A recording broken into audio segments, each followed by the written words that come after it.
한국의 전뉴스입니다. 어젯밤 수도권에 시간당 50mm가 넘는 기습적인 폭우가 쏟아져 한 명이 숨지고 도로가 통제되는 등 피해가 속출했습니다. 오늘도 수도권에는 최고 150mm, 경기 북부와 영서 북부는 250mm 이상의 강한 비가 내리겠습니다. 제임스 매티스 미 국방장관이 현재로서는 한미 연합군사훈련을 더는 중단할 계획이 없다고 밝혔습니다. 비핵화 협상이 답보 상태에 빠지자 북한을 압박하려는 것으로 보입니다.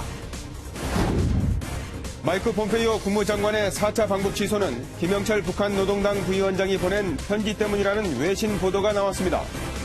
CNN은 북한이 편지에 비핵화 협상이 다시 위기에 처했고 무산될 수 있다는 경고를 했다고 보도했습니다. 정부가 내년 예산을 올해보다 10% 늘린 471조 원으로 확정했습니다. 이번 슈퍼 예산은 일자리 창출과 복지 부문에 집중 투입됩니다. 2009년 경찰의 쌍용차 노조 강제 진압 작전을 청와대가 최종 승인했던 것으로 밝혀졌습니다. 조현호 당시 경기지방경찰청장은 강일학 경찰청장의 반대에도 청와대와 직접 교감해 진압 작전을 강행했던 것으로 드러났습니다. 아시안게임 축구대표팀이 오늘 박항서 감독이 이끄는 베트남과 준결승을 치릅니다. 한국인 감독 맞대결이 성사된 건데 양팀 모두 8강전에서 연장전을 치러 체력이 변수가 될 것으로 보입니다. 안녕하십니까. 굿모닝 MBN입니다. 어제 저녁 서울을 비롯한 수도권 지역에 물폭탄에 가까운 폭우가 쏟아지면서 밤사이 피해가 속출했습니다. 곳곳이 물에 잠기면서 교통이 통제됐고 차량에 갇힌 남성 1명이 숨졌습니다. 김근희 기자입니다. 갑작스런 폭우에 도로가 온통 물바다가 돼 차량들이 움직이지 못합니다. 도로를 가득 채운 빗물이 강물처럼 불어나면서 수십여 명의 발이 묶였습니다. 하천 일대가 아예 물에 잠겼고 도로 한복판에 가로수가 쓰러져 있습니다. 어젯밤 서울 일부 지역에 시간당 70mm 이상의 폭우가 쏟아지는 등 수도권 곳곳에서 피해가 속출했습니다. 물이 빠지질 않아가지고 그 배수구에 막혀 있는 쓰레기를 다 치우는 비 맞아가면 이제 치우는 작업을 하면서.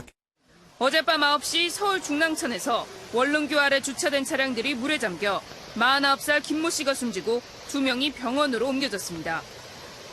어제 오후 6시쯤에는 서울 우이천에서 산책하다 고립된 60대 여성이 구조되기도 했습니다. 동부간선도로를 비롯한 곳곳에 차량 통행이 제한됐고 인천공항에서는 항공기 7편이 폭우로 회항했습니다. 하지만 어젯밤 11시부터 서울과 경기 일부 지역을 시작으로 밤사이 수도권 지역에 내려졌던 호우경보가 모두 해제됐습니다. 서울 중랑교와 경기 남양주 진광교 일대 홍수주의보도 오늘 새벽 1시 20분쯤 해제됐습니다. 기상청은 다시 오늘 오후부터 내일 오전까지 서울과 경기 지역에 매우 강한 비와 돌풍이 예상된다며 주의를 당부했습니다. MBN 뉴스 김근희입니다. 이틀 전에는 광주가 물난리였는데 어제는 대전과 경남이 물바다였습니다. 시간당 60mm의 집중호우가 내리면서 곳곳이 물에 잠겼습니다. 노승환 기자입니다. 엄청난 물줄기가 하천변을 휩쓸고 지나갑니다. 어제 오전 대전 대덕연구단지 인근 관평천의 상황입니다. 빌딩 지하에도 물이 순식간에 가득 들어찼습니다. 그제 밤부터 내리기 시작한 비가 한때 시간당 65.3mm나 내리면서 곳곳이 물바다가 됐습니다. 단순히 조금 찼구나 생각하고 왔더니 완전히 다 잠겨가지고 처음에 정신이 멍하다가 그래도 소방관들이 오셔가지고. 대전은 유성 271mm 등 누적 강수량이 200mm를 넘어섰습니다. 오늘까지 많게는 80mm의 비가 더 내릴 것으로 예보됐습니다. 세계문화유산인 안동 하회마을의 담벼락은 갑자기 내린 비를 견디지 못하고 무너졌습니다. 저희 관리사무소에서는 최대한 빠른 시일 내에 원상복구될 수 있도록 노력 중에 있으며 앞으로 추가 피해가 발생되지 않도록. 부산 북구의 낙동강 하류도 범람해 도로 3곳이 통제돼 극심한 정체를 빚었습니다. MBN 뉴스 노승환입니다. 교착 상태에 빠진 북미 관계가 점점 더 험로를 향해 가는 모양새입니다. 매티스 미 국방장관이 잠시 중단됐던 한미연합훈련을 재개할 것이라고 공식 발표했는데 비핵화 협상이 지지부진하자 압박 카드를 빼든 것으로 보입니다. 이동화 기자입니다. 비핵화 조치와 종전선언을 놓고 평행선을 달려온 북한과 미국. 협상에 진전이 보이지 않자 미국이 폼페이오 미 국무장관의 방북 취소에 이어 이번에는 한미 연합훈련 재개 카드를 내놨습니다. No plans at this time to suspend any more exercises. 압박을 통해 북한의 비핵화 조치를 유도하겠다는 겁니다. 실제 매티스 미 국방장관은 협상 성과에 따라 한미 훈련에 변동이 있을 수 있다며 북한의 태도 변화를 꾀했음을 시사했습니다. We are going to see how the negotiations go, and then we'll calculate the future. Let's see how the negotiations go. 앞서 한미 훈련은 지난 6월 북미 정상회담 직후 트럼프 대통령의 지시로 중단된 바 있습니다. 또 8월에 예정됐던 을지 프리덤 가디언에 이어 한미 해병대 연합훈련도 무기한 연기됐습니다. 이번 발표로 한미 연합훈련 재개와 북미 관계 경색으로 이어질지 주목됩니다. MBN 뉴스 이동화입니다.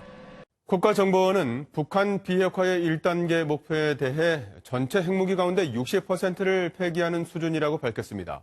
또 북한과 미국이 종전선언이 먼저냐, 비핵화가 조치가 먼저냐를 두고 견해차를 보이고 있다고 전했습니다. 오태윤 기자입니다. 국회에서 열린 현안 보고에서 서훈 국정원장은 북비핵화 목표에 대해 완전 비핵화라고 답했습니다. 하지만 1단계 목표를 묻는 질문에 일단 60% 수준을 언급했습니다. 100개이면 60개를 제거하는 거냐. 그랬더니 그 정도다. 이렇게 있습니다. 다만 이는 한미가 공식적으로 공유하는 내용은 아니라고 덧붙였습니다. 북미 간 비핵화 협상에 관련해서는 서로 간 견해 차이로 폼페이오의 방북이 무산된 것 같다고 전했습니다. 북한은 선 종전선언 채택을, 미국은 먼저 비핵화 리스트를 내놓으라고 요구하고 있다는 겁니다. 그러면서도 북한이 그간 협상 과정에서 직접적인 대미 비난을 자제하고 합의의 원형을 유지하려는 노력을 하고 있다고 덧붙였습니다. 국회 운영위에 출석한 정의용 청와대 국가안보실장은 협상 단계에서 북한과 미국이 진통을 피할 수 없지만 결국 합의에 이를 것이라고 전했습니다. 양측이 모두 대화 의지가 확실하고 또 이런 의지를 분명히 천명하고 있기 때문에 조만간 좋은 협상이 다시 개시될 것으로. MBN 뉴스 오태윤입니다.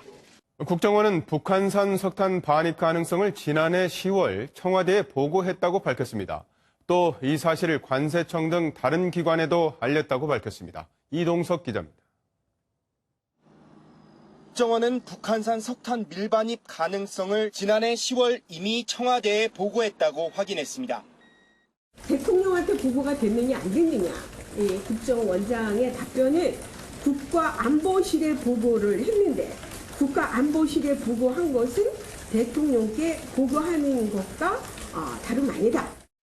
관세청과 관계기관에도 같은 첩보를 제공한 것으로 확인했습니다. 북한 석탄 밀반입에 정부가 미온적으로 대처했다는 보수 야당의 공격이 한층 거세질 것으로 보입니다.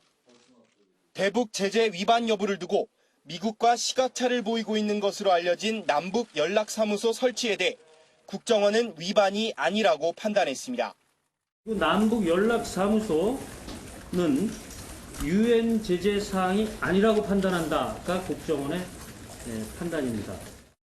북한의 핵 미사일 동향과 관련해선 지난 5월 풍계리 핵실험장 폭파 후 갱도는 현재 방치된 상태라며 동창리 미사일 발사장은 7월 중순 이후 엔진 발사체 해체가 포착됐다고 밝혔습니다.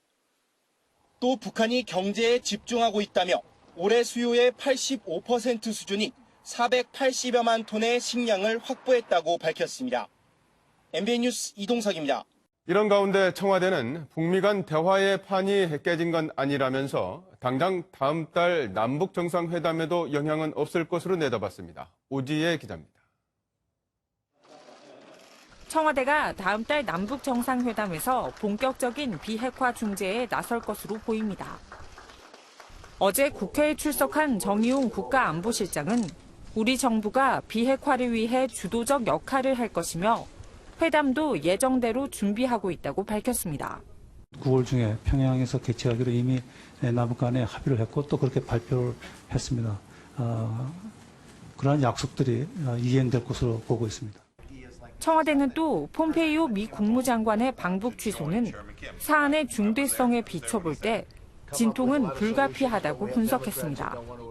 그러면서 곧 협상이 재개될 것으로 예상했습니다. 양측이 모두 대화 의지가 확실하고 또 이런 의지를 분명히 천명하고 있기 때문에 조만간 좋은 협상이 다시 개시될 것으로 기대를 하고 있습니다. 정 실장의 카운터파트가 미국의 대북 강경파인 존 볼턴 국가안보보좌관인 만큼 미 측이 협상 주도권을 갖겠다는 일종의 전략으로 볼 수 있는 이유입니다. MBN 뉴스 오지혜입니다. 이런 가운데 김영철 북한 부위원장의 비밀 편지가 폼페이오 미 국무장관의 방북 취소를 불렀다는 미 언론의 보도가 나왔습니다. 전체 내용이 다 공개되지는 않았지만 전해진 조각들을 맞춰보면 김영철은 비핵화 협상이 무산될 수도 있다고 협박한 것으로 알려졌습니다. 고정수 기자입니다. 현지 시간 24일 백악관 대통령 집무실.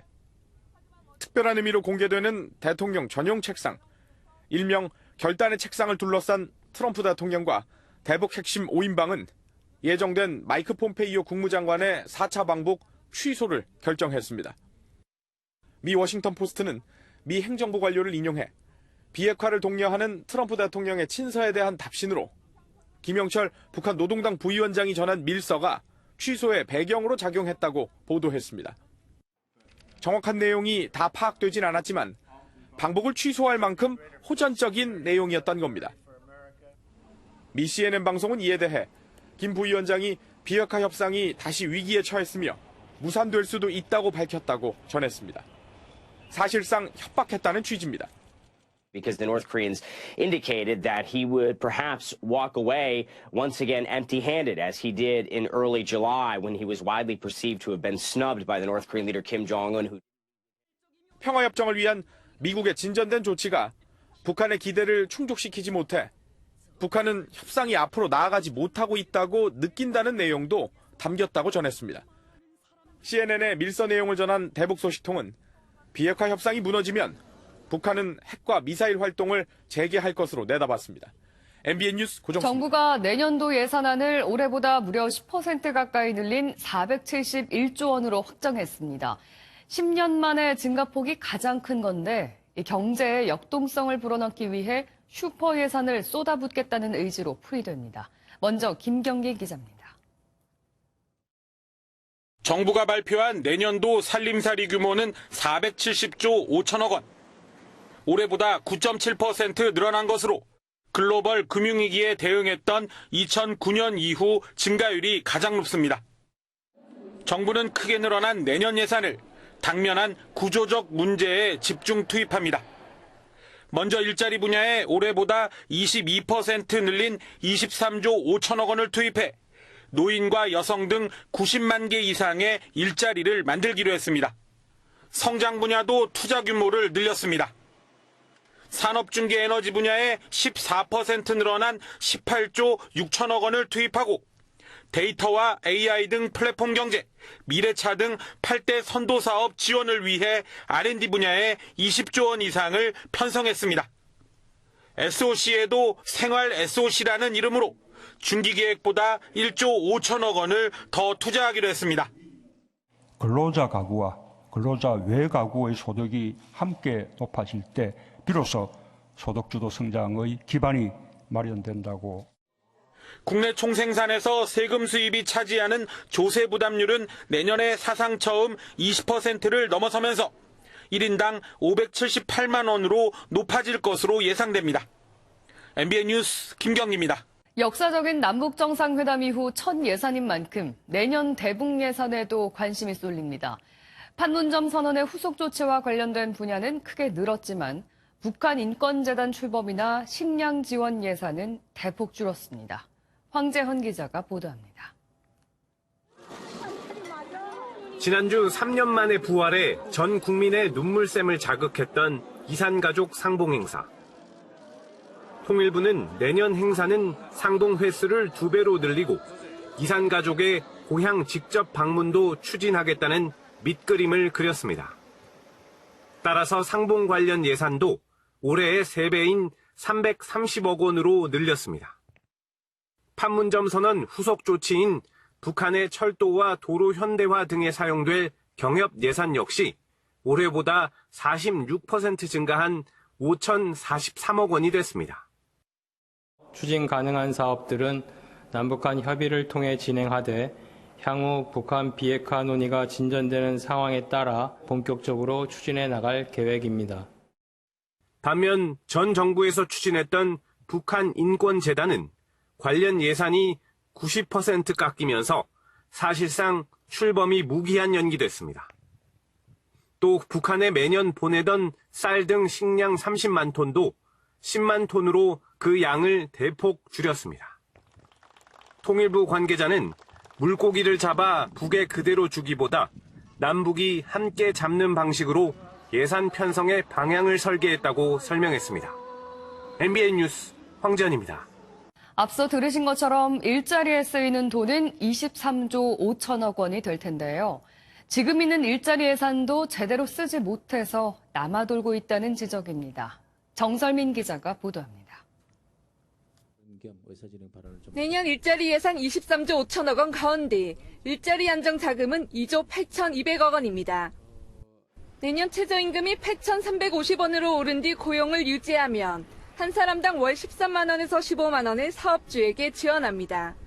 문제는 지금도 똑같은 정책이 있지만 쓰지 않은 돈이 많다는 겁니다. 4대 보험 가입 등 조건이 까다로워 신청을 꺼리는 자영업자가 많기 때문입니다. 경기가 안 좋아서 매출이 오르지 않기 때문에 지금 저로서는 사람을 더 고용을 해서 일자리 안정자금을 받기가 굉장히 어렵습니다. 일자리 안정자금은 올해 예산 가운데 8월까지 불과 38%만 집행됐습니다. 청년 고용을 1명 늘리면 연 900만 원을 지원하는 청년 추가고용 장려금은 22%만 집행됐습니다. 그런데 내년도 예산은 3,400억 원에서 7,100억 원으로 2배로 껑충 뛰었습니다. 계획에도 없던 인원을 예상으로 추가적으로 더 고용하진 않지만은 3명이 채용할지 4명이 채용할지 고민될 때는 충분히 1명을 더 채용할 수 있는 유인은 된다라고. 무조건 예산만 늘리기보다는 국민들이 정책을 활용할 수 있는 여건 조성도 시급해 보입니다.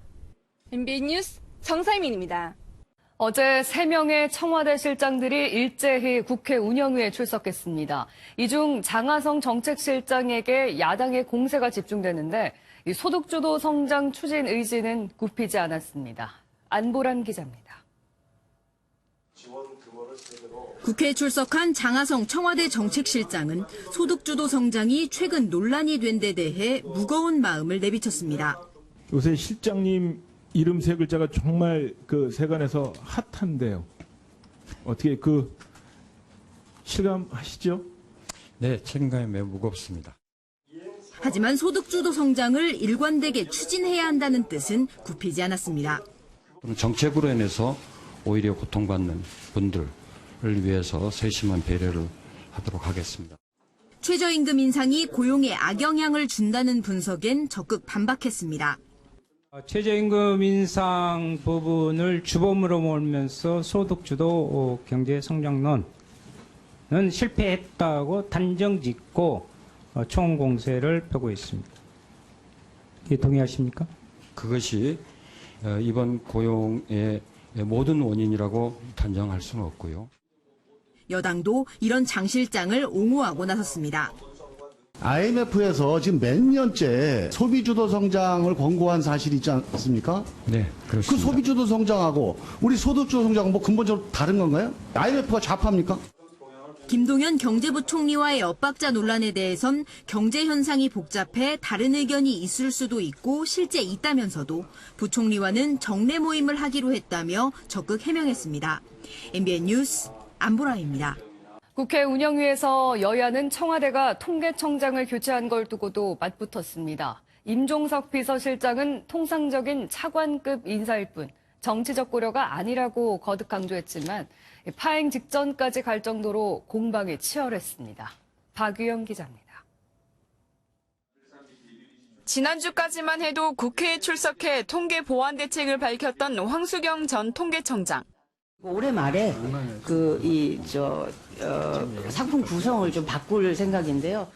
그런 황 전 청장이 취임 1년여 만에 전격 교체된 것을 두고 여야 간 또다시 거친 공방이 펼쳐졌습니다.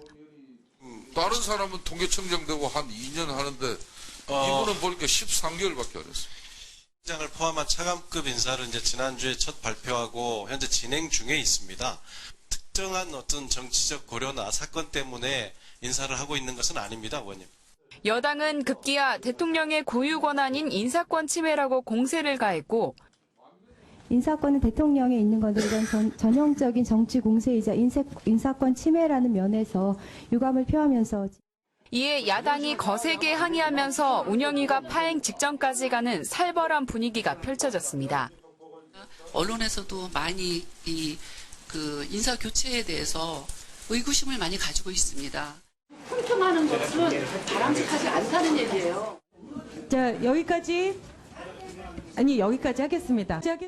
한편 임 실장은 드루킹 사건에 연루된 백원우 민정비서관을 교체해야 한다는 야당 의원 지적에 대해 검찰 판단을 더 지켜보겠다며 답변을 유보했습니다. MBN 뉴스 박영입니다. 어제 국회에서는 또 BMW 화재 사고와 관련한 공청회가 열렸습니다. 김효준 BMW 코리아 대표는 모르쇠로 일관하다 의원들의 질타를 받았는데 마지못해 문제의 차량에 대해 판매 중지를 검토하겠다는 입장을 밝혔습니다. 원중희 기자입니다. 공청회 시작과 함께 BMW 차량에 대한 질타가 쏟아졌습니다. 제가 묻는 질문에만 좀 답변을 해주세요.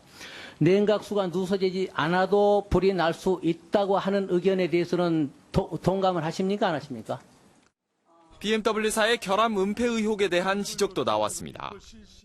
모든 사안을 독일로 보내서 확인한다고 하는데 그러면 독일에서 언제 사실관계가 옵니까? 자료를 요구했는데 제출했습니까? 공청회에 참석한 김효준 BMW 코리아 대표는 고개 숙여 사과했지만 핵심 쟁점 사안에 대해서는 여전히 모르쇠로 일관했고 의원들의 질타와 질문이 쏟아지자 그제야 문제의 차량에 대해 판매 중지를 검토하겠다는 입장을 밝혔습니다. 식당 주인으로서 이 물건을 그만 파는 것도 검토 안 하시겠냐는 거예요. 검토해 보겠습니다. BMW 차량 화재 문제가 불거지고 판매 중지에 대한 입장을 언급한 건 이번이 처음입니다. 국토부는 민관 합동조사단을 통해 화재 원인을 원점에서 조사하겠다고 밝혔습니다. 또 이번 사건을 계기로 리콜 제도 등에 대한 개선을 추진할 방침입니다. MBN 뉴스 원중입니다. BMW 측은 줄곧 차량 화재의 원인이 EGR 부품 결함이라고 주장해 왔는데요. 그런데 바이패스 밸브라고 하는 소프트웨어의 과도한 설정 때문이라는 주장이 나와 화재 원인을 둘러싼 공방이 더욱 가열될 것으로 보입니다. 김태일 기자입니다. 자동차 엔진은 뜨거울수록 효율이 높습니다.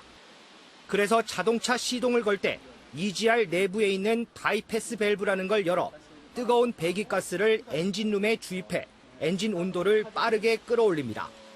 일반적으로 고온의 배기가스는 EGR 쿨러를 거쳐 식혀진 뒤 엔진룸으로 들어갑니다. 그런데 바이패스 밸브를 열면 뜨거운 배기가스가 바로 들어갑니다. 이 바이패스 밸브는 일종의 우회 통로를 열어주는 문과 같습니다. 한 시민단체가 실험을 통해 바이패스 밸브를 차량 화재 원인으로 지목했습니다. 엔진이 뜨거울수록 연비도 좋아지고 배기가스 저감 효과가 있도록 소프트웨어를 설정하면서 오류가 발생했다는 주장입니다. 설계에 아예 바이패스를 작동을 자주 할 수 있도록 설계 프로그램이 돼 있다라고 저희가 확신을 갖게 됐고요. 뜨거운 배기가스가 엔진룸으로 곧장 올라가는 과정에서 쌓여있는 침전물에 불이 붙게 하는 불쏘시개 역할을 했다는 겁니다. 바이패스 밸브를 닫아주어서 그쪽으로 뜨거운 고온의 가스가 패스만 되지 않으면 불은 안 나는 거거든요. 국회 공청회에서도 같은 주장이 제기됐습니다. 그래서 바이패스 밸브를 얼마큼 잘 이용하는가가 환경적인 부분의 규제를 잘 맞출 수가 있거든요. 근데 바이패스 밸브를 활용하는 부분들이 다른 자동차 메이커에 비해서요 굉장히 높습니다. BMW 차량 화재 원인이 EGR 부품 결함에서 소프트웨어 결함 쪽으로 옮아가면서 공방이 더욱 가열될 전망입니다. MBN 뉴스 김태일입니다. 지난 2009년 쌍용 자동차 노조원들의 공장 점거 농성에 대한 경찰의 강제 진압 작전을 청와대가 최종 승인했던 것으로 밝혀졌습니다. 조현호 당시 경기지방경찰청장은 상급자인 강혜락 경찰청장의 반대를 무시하고 진압작전을 강행했습니다. 이현재 기자입니다. 지난 2009년 8월 4일부터 5일까지 이틀간 진행됐던 경찰의 쌍용자동차 노조 강제 진압작전. 경찰 특공대와 헬기까지 동원돼 최루액이 섞인 물을 노조원들에게 뿌렸고 이 과정에서 경찰과 노조원의 충돌로 많은 사상자가 발생했습니다. 경찰청 인권침해사건 진상조사위원회는 조현호 당시 경기지방경찰청장이 강일학 경찰청장을 무시하고 직접 청와대의 승인을 받아 강제 진압작전을 시행한 사실을 확인했습니다. 당시 경찰청장과 주된 책임을 맡고 있는 지역 책임자인 경기지방경찰청장 사이에 의견의 대립이 있었고요. 그 의견의 대립은 최종적으로 청와대에 의해서 해결이 되게 됩니다. 그러니까 조 전 청장이 쌍용차 인터넷 대응팀까지 만드는 등 여론전을 통해 진압작전의 명분을 쌓으려 했다는 정황도 드러났습니다. 진상조사위는 경찰의 공권력 과잉 행사에 대한 사과와 함께 쌍용차 노조원들에게 제기한 16억 원 상당의 손해배상 청구 소송을 취하할 것을 권고했습니다. MBN 뉴스 이현재입니다. 전두환 전 대통령은 회고록에서 조비오 신부를 비난했다가 사자 명예훼손 혐의로 재판을 받고 있는데요. 회고록 집필에 관여한 민정기 전 공보비서관이 조비오 신부를 향해 사탄이라고 표현한 것은 자신이라고 주장해 논란이 일고 있습니다.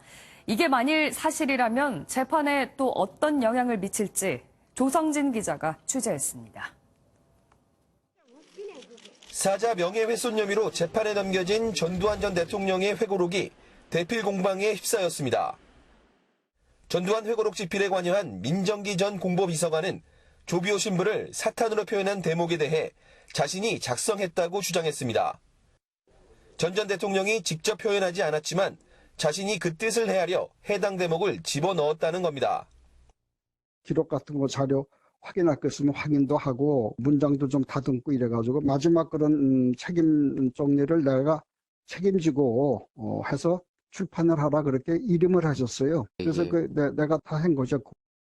전 전 대통령을 두둔하려는 의도로 풀이되는데 민정비서관이 직접 주장하면서 향후 법정에서는 대필의 진위가 쟁점으로 떠오를 전망입니다. 법조계에서는 대필 입증 여부에 따라 전 전 대통령은 물론 민정비서관도 형사처벌 대상이 될 수 있다고 지적합니다. 대필자가 내용을 작성하고 책을 펴냈다면 기능적 행위주배가 인정돼 저작자 역시 공동정범의 책임을 질 수가 있습니다. 전두환 회고록이 대필 논란에 휩싸이면서 재판부의 판단에 관심이 쏠리고 있습니다. MBN 뉴스 조성진입니다. 유명 뮤지컬 배우 박혜미 씨의 남편 황모 씨가 그젯밤 음주운전을 하다 주차해 있던 트럭과 부딪히는 사고를 냈습니다. 이 사고로 차에 타고 있던 2명이 숨졌는데요. MBN이 사고 당시 블랙박스 영상을 단독으로 입수했습니다. 장명훈 기자입니다.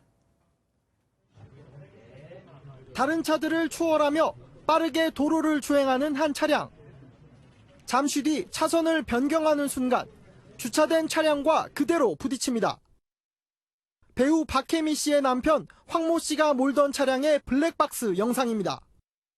1차적으로 25톤급 트레일러와 부딪힌 황 씨의 차량은 뒤쪽에 주차되어 있던 작업 차량과 부딪힌 뒤 멈춰섰습니다. 차선을 변경하던 도중 갓길에 있던 차량을 뒤늦게 발견하고 피하지 못한 채 그대로 부딪힌 겁니다. 이들은 1, 2차에서 소주와 청주를 나눠 마신 후 3차를 가던 길이었습니다.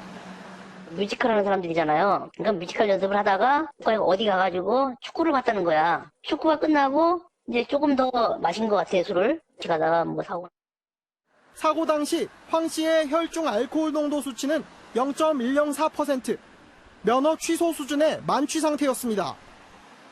이 사고로 동승자 2명이 숨졌는데 모두 박혜미 씨가 운영하는 극단 단원으로 확인됐습니다. 사고 소식을 들은 박 씨는 한 매체와의 인터뷰에서 두 배우가 사랑하는 제자였다며 두렵고 죄송하고 가슴이 찢어진다며 비통해했습니다. 경찰은 남편 황 씨가 치료를 마치는 대로 정확한 사고 경위를 조사할 방침입니다. MBN 뉴스 장명훈입니다. 산부인과 의사들이 낙태 수술을 전면 중단하겠다고 밝혔습니다.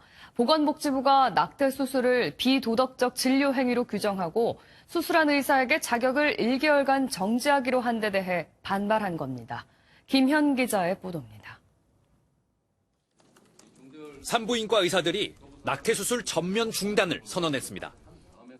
지난 17일 복지부가 고시한 적발시 한 달 의사 자격 정지에 대한 반발입니다. 정부가 비도덕적 진료 행위로 규정한 인공 임신 중절 수술의 전면 거부를 선언한다. 모든 혼란과 책임은 복지부에 있음을. 현재 낙태죄의 형량은 2년에서 3년 이하의 징역입니다. 연간 10만여 건의 낙태가 벌어지지만 실제 처벌은 드문 편입니다. 이번 고시는 보건소 신고와 현장 조사 등 비교적 간단한 절차를 거쳐 의사 자격을 정지시킬 수 있습니다. 낙태 합법화를 주장하는 측은 복지부와 의사 양쪽을 비판했습니다.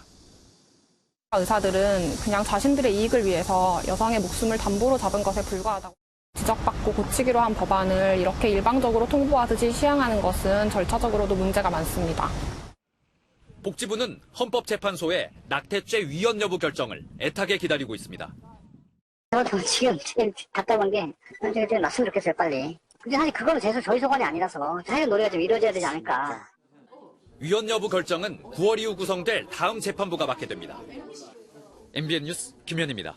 국세청이 올해 하반기 업무 운영 방안을 밝히면서 탈세 행위 근절을 강조했습니다. 특히 대기업이나 자산가의 지능적인 탈세는 무관용 원칙으로 대응할 방침입니다. 신동규 기자입니다.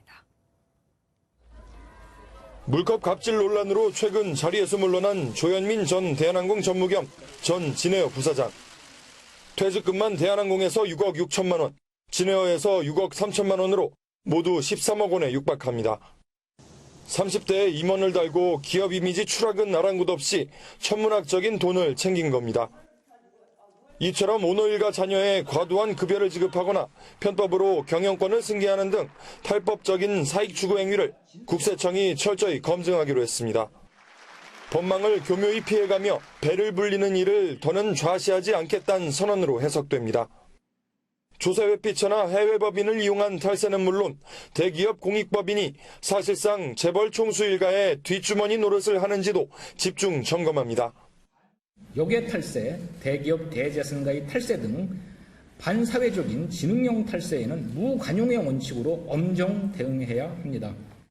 한 청장은 아울러 집값 과열 징후가 있는 지역은 주택 취득자금의 변칙 증여 등 부동산 거래를 통한 세금 탈루도 철저히 조사하겠다고 밝혔습니다. MBN 뉴스 신동규입니다. 버스 정류장에 서 있는 여고생의 신체 일부를 몰래 찍어서 판매하거나 영상물을 유포한 이들이 경찰에 적발됐습니다. 이런 영상을 갖고 있는 것도 처벌됩니다. 이재호 기자가 보도합니다. 버스를 기다리는 여학생을 한 남성이 몰래 촬영합니다. 경찰에 붙잡힌 20대 남성은 버스를 기다리는 여학생들을 25차례에 걸쳐 촬영했습니다. 사진이나 영상은 인터넷에 올려 유포하거나 판매하기도 했습니다. 핸드폰을 보는 척하면서 몰래 촬영했습니다. 잘못했습니다. 2,400여 점의 영상물이 SNS를 통해 퍼져나갔고 몰래 촬영을 당한 여학생들은 2차 피해를 걱정해야 했습니다. 들어가서 봤는데 저랑 친구가 찍힌 동영상이 있어갖고 피해당한 사실을 알게 됐어요. 지인분들이 저의 그런 모습을 볼까봐 걱정되기도 했고. 여고생 기숙사에서 학생들의 옷을 갈아입는 영상을 갖고 있던 남성들도 적발돼 처벌받게 됐습니다. 영상물 피해 대상자가 청소년이기 때문에 소지한 것 자체가 범죄가 되고 소지한 것만으로 처벌받을 수 있기 때문에 경찰은 여성의 신체 부위를 몰래 찍어 유포하거나 가지고 있던 31명 중 1명을 구속하고 30명을 형사 입건했습니다. MBN 뉴스 이조입니다. 정부가 새로 지정한 투기 지역에서 올해 가장 집값 상승이 두드러진 분당과 과천은 제외되는데요. 오히려 상대적으로 덜 오른 곳이 규제 대상에 포함되기도 해서 형평성 논란이 일고 있습니다. 박통일 기자입니다. 새로 투기 지역에 지정된 서울 동대문구 장안동의 한 아파트 단지입니다. 비교적 오래된 아파트로 전용 81제곱미터가 6억 3천만 원에 거래되면서 두 달 새 2, 3천만 원이 뛰었습니다. 역 주변의 새 아파트에 억대의 웃돈이 붙은 것과 비교하면 높지 않은 수준입니다. 같은 행정구역이라는 이유로 다른 인기 아파트 가격 상승에 따른 규제를 똑같이 적용받는 것, 억울하다는 불만이 나올 수밖에 없습니다. 여기가 많이 오른 게 아니라 청년이네. 장미 전동동 다 충리가 많이 올랐죠. 그렇게 많이 오른 건 아닌데 가치는 싸져갔습니다. 반면 올 한 해 9% 가까이 집값이 상승해 상승률 1위를 기록한 분당과 네 번째로 많이 오른 과천은 투기 지역에서 제외됐습니다. 투기 지역 선정 시기를 기준으로 직전 2개 달의 집값을 표본에 두다 보니 이 기간 집값 상승이 더뎠던 두 지역이 대상에서 빠진 겁니다. 투기 지역 선정이 반짝 상승 여부에 좌우될 수 있다는 지적이 나오는 이유입니다. 중기적이거나 장기적 상승은 반영하고 있지를 않아요. 또 한 번 지정이 되면 해제되기도 어려워요. 적어도 6개월, 1년 정도의 변화도 한꺼번에 고려해서. 정부는 과열 조짐을 보일 경우 언제든 투기 지역 추가 등의 대책을 내놓을 수 있다는 입장이지만 선정 시기와 범위를 둘러싼 잡음은 계속될 것으로 보입니다. MBN 뉴스 박통일입니다. 치킨 프랜차이즈 가맹점주와 본사와의 갈등이 끊이질 않고 있는데요. 이번에는 치킨 프랜차이즈 BHC 소속 점주들이 본사를 사기 및 횡령 혐의로 검찰에 고발했습니다. 어떤 이유 때문일까요? 민지숙 기자입니다.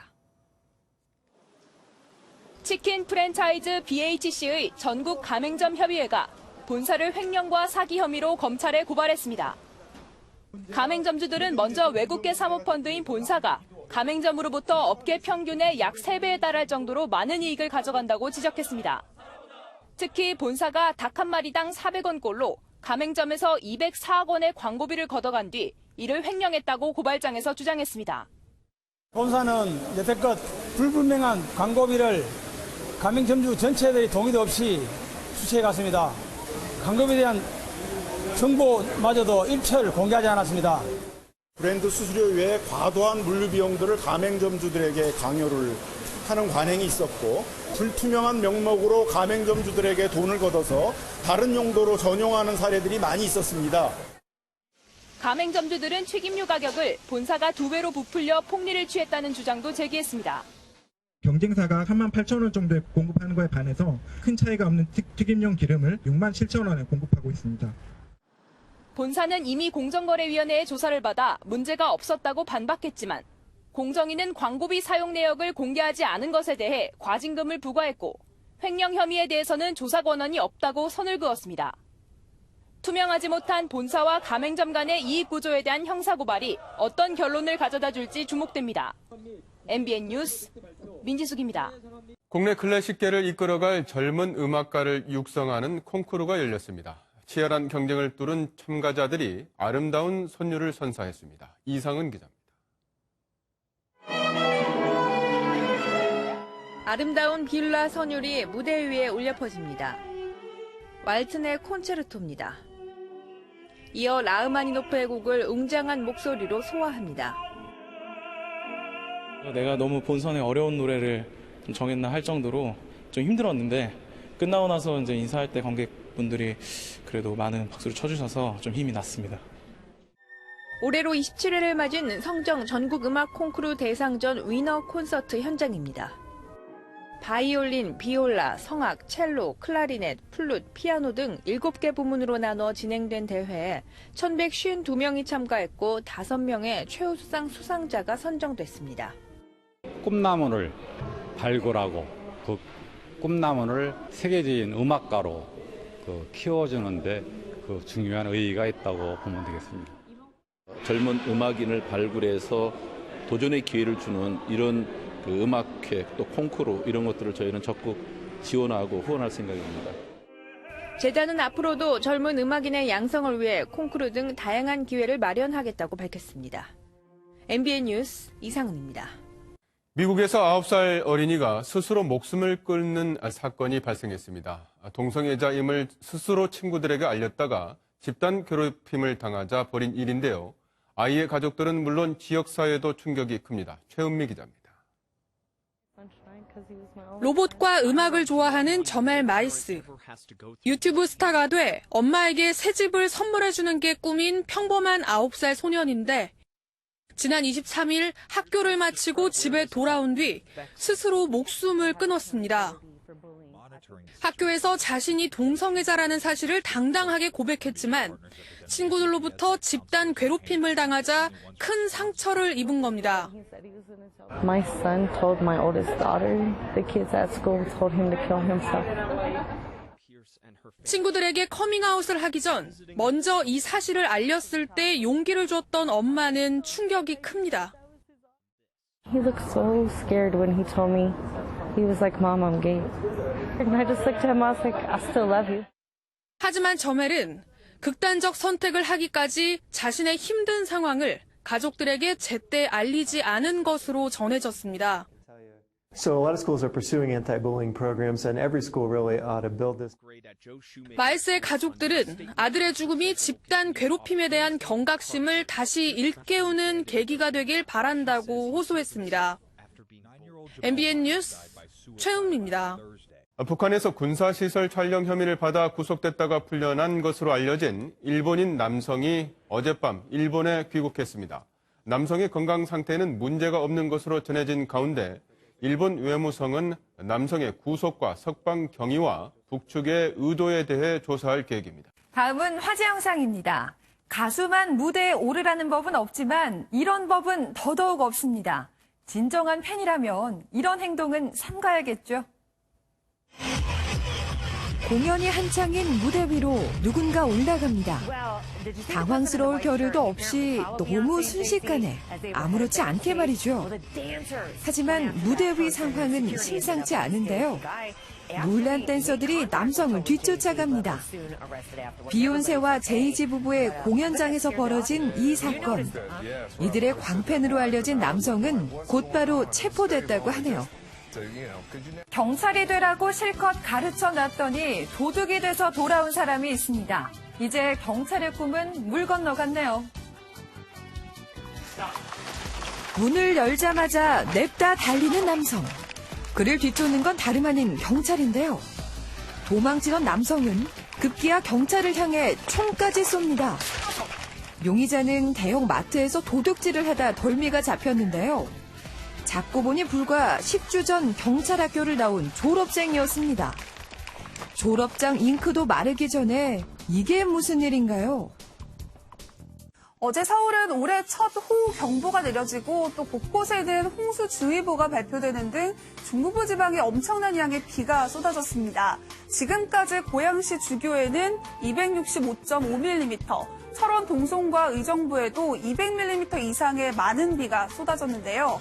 지금도 경기 북부와 강원 북부에는 호우특보가 내려지는 가운데 많은 양의 비가 내리고 있습니다. 또 오후부터는 그 밖에 수도권과 강원 영서를 중심으로 많은 비가 집중될 것으로 보여 호우 예비특보가 내려졌습니다.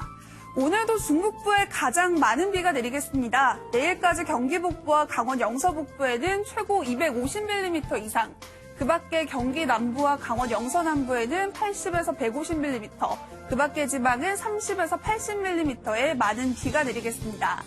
현재 비구름대는 중북부에서 조금 더 위로 올라가 있습니다. 따라서 그 밖의 지방에는 비가 소강 상태에 들었습니다. 오늘 중부지방 흐리고 비가 내리겠고요. 돌풍과 함께 천둥, 번개가 치는 곳이 있겠습니다. 남부지방은 구름 많은 날씨가 예상되고요. 호남은 오후 한때 소나기가 내리겠습니다. 오늘 낮 최고 기온은 서울이 28도, 춘천 27도로 비가 오는 지역들은 더위가 쉬어가겠고요. 남부지방은 다시 폭염특보가 내려진 가운데 전주 33도, 대구가 34도까지 오르겠습니다. 토요일까지 전국 곳곳에 비가 내리겠습니다. 꽤 오랫동안 많은 비가 내리고 있으니까요. 비 피해 없도록 조심하시기 바랍니다. 날씨였습니다.